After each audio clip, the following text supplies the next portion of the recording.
Police ಇಲಾಖೆಯಲ್ಲಿ ಮಹಿಳಾ ಮಿತ್ರ ಕೆಲಸದಲ್ಲಿರುವ ಅಧಿಕಾರಿ ತನ್ನ 5 ವರ್ಷದ ಮೊಮ್ಮಗಳ ಮೇಲೆ ಅಮಾನವೀಯವಾಗಿ ವರ್ತನೆ.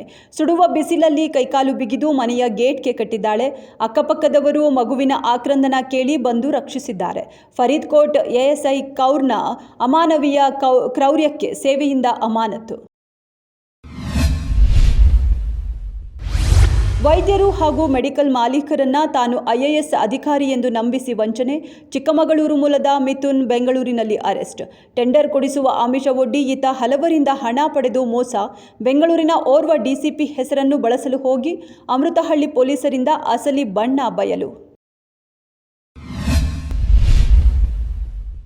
ಮಂಡ್ಯ ಜಿಲ್ಲೆಯ ಶ್ರೀರಂಗಪಟ್ಟಣದ ಕಾರೇಕುರ ಗ್ರಾಮದಲ್ಲಿ ಸಂಭವಿಸಿದ ಈ ದಾರುಣ ಘಟನೆ.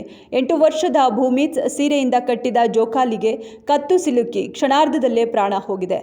ಆಸ್ಪತ್ರೆ ತಲುಪುವ ಮೊದಲೇ ಬಾಲಕ ಮೃತಪಟ್ಟಿದ್ದಾಗಿ ವೈದ್ಯರು ಘೋಷಿಸಿದ್ದಾರೆ. ತಂದೆ ತಾಯಿಯ ಆಕ್ರಂದನ ಮುಗಿಲು ಮುಟ್ಟಿದೆ. ಅನಾರೋಗ್ಯಕ್ಕೆ ಒಳಗಾಗಿದ್ದ ತಾಯಿಯನ್ನೇ ಮಗನೋರ್ವ 4ನೇ ಮಹಡಿಯಿಂದ ಕೆಳಗೆಸೆದು ಕೊಂದಂತಹ ಆಘಾತಕಾರಿ ಘಟನೆ. ಬೆಂಗಳೂರಿನ RR ನಗರದಲ್ಲಿ 72 ವರ್ಷದ ಸಾವಿತ್ರಮ್ಮ ಮಗನಿಂದಲೇ ಭಯಾನಕವಾಗಿ ಹತ್ಯೆಗೀಡಾದ ಮಹಿಳೆ. 4 ವರ್ಷಗಳಿಂದ ಪಾರ್ಶ್ವವಾಯುವಿಗೆ ಒಳಗಾಗಿ ಹಾಸಿಗೆ ಹಿಡಿದಿದ್ರು. 42 ವರ್ಷದ ಮಗ ವೆಂಕಟೇಶ್ ತಾಯಿಯ ಅನಾರೋಗ್ಯದ ಸ್ಥಿತಿ ನೋಡಲಾಗದೆ ಕೃತ್ಯ ಮಾಡಿರೋದಾಗಿ ಹೇಳಿದ್ದಾನೆ. SSLC ಪರೀಕ್ಷೆಯಲ್ಲಿ ಹಿಂದಿ ಸೇರಿದಂತೆ ತೃತೀಯ ಭಾಷಾ ವಿಷಯಗಳಿಗೆ ಅಂಕಗಳ ಬದಲು ಗ್ರೇಡ್ ನೀಡಲು ರಾಜ್ಯ ಸರ್ಕಾರ ಕೈಗೊಂಡಿದ್ದ ನಿರ್ಧಾರ. ಹೈಕೋರ್ಟ್ ತಾತ್ಕಾಲಿಕ ಹಿನ್ನಡೆ. ತೃತೀಯ ಭಾಷಾ ವಿಷಯಗಳಿಗೆ ಗ್ರೇಡ್ ಬದಲಿಗೆ ಅಂಕಗಳನ್ನು ನೀಡುವಂತೆ ಹೈಕೋರ್ಟ್ ರಾಜ್ಯ ಸರ್ಕಾರಕ್ಕೆ ನಿರ್ದೇಶಿಸಿದೆ.